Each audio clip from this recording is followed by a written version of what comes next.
गॅसच्या रांगेत उभ्या वृद्धाचा हार्ट अटॅकनं मृत्यू. अकोल्यातील घटनेनंतर प्रकाश आंबेडकरांचा संताप. प्रकाश आंबेडकरांचे सरकारवर गंभीर आरोप.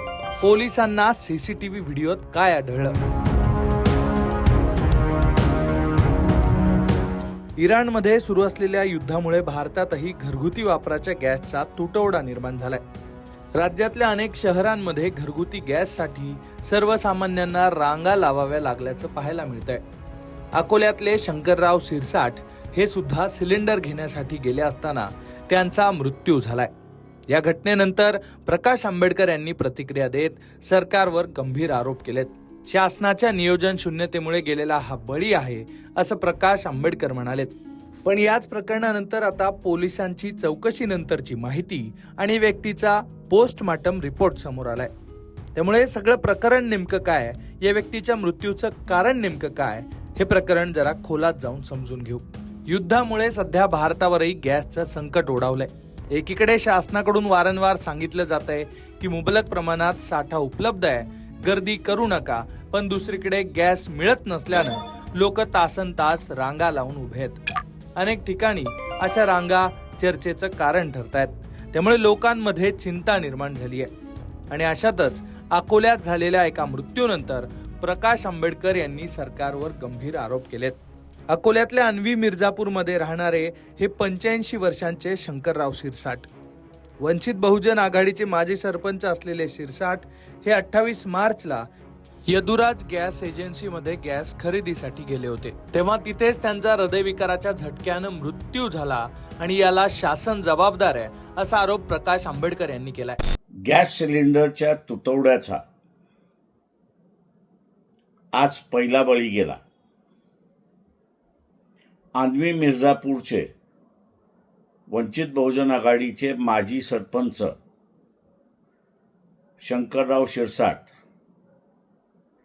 हे सकाळी 9 वाजल्यापासून गॅस लाईनमध्ये उभे होते. दुपारी 1-1:30च्या दरम्यान त्यांना चक्कर आली आणि त्याचमध्ये त्यांचं निधन झालं. गॅस तुटवडा होणार याची अगोदर कल्पना दिली होती.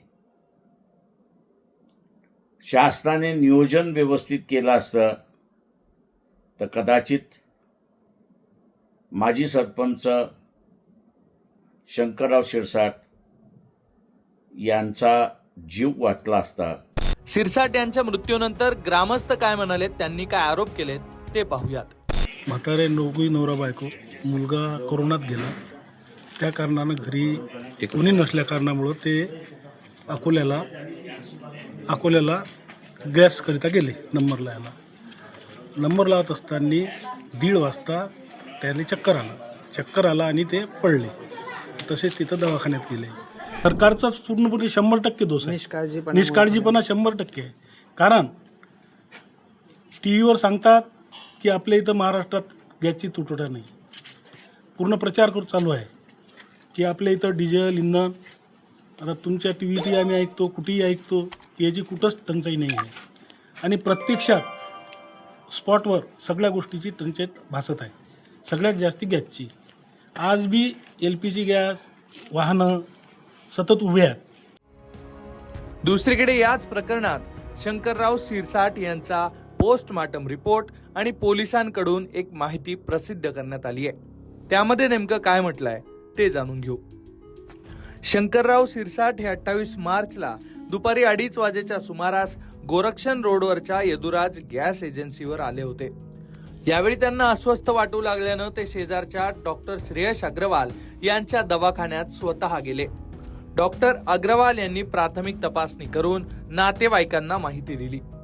तसंच हृदयविकाराचा झटका आल्याची शक्यता व्यक्त करत त्यांनी तातडीने शिरसाट यांना रुग्णालयात दाखल करण्याचा सल्ला दिला. त्यानुसार नातेवाईकांनी त्यांना अकोला शहरातील सर्वोपचार रुग्णालयात दाखल केलं. मात्र डॉक्टरांनी दुपारी 4:30 वाजता त्यांना हृदयविकाराचा झटका आल्याचं सांगून मृत घोषित केलं. आणि इथूनच या प्रकरणाची मोठी चर्चा सुरू झाली. दरम्यान या घटनेची खदान पोलीस ठाण्यात नोंद करण्यात आली आहे. पोलिसांनी घटनास्थळी जाऊन सीसीटीव्ही फुटेजची पाहणी केली असता गॅस एजन्सीवर कोणतीही गर्दी किंवा रांगा नसल्याचं पोलिसांनी म्हटलंय. तसंच मृतक हे उन्हात किंवा रांगेत उभे असल्याचं दिसलं नाही असं सुद्धा पोलिसांनी म्हटलंय. त्यामुळे आता या संपूर्ण प्रकरणावर प्रकाश आंबेडकर काय प्रतिक्रिया देणार हेच पाहणं महत्वाचं असणार आहे. अकोल्याहून प्रज्ञानंद थोरातसह ब्युरो रिपोर्ट, लोकमत.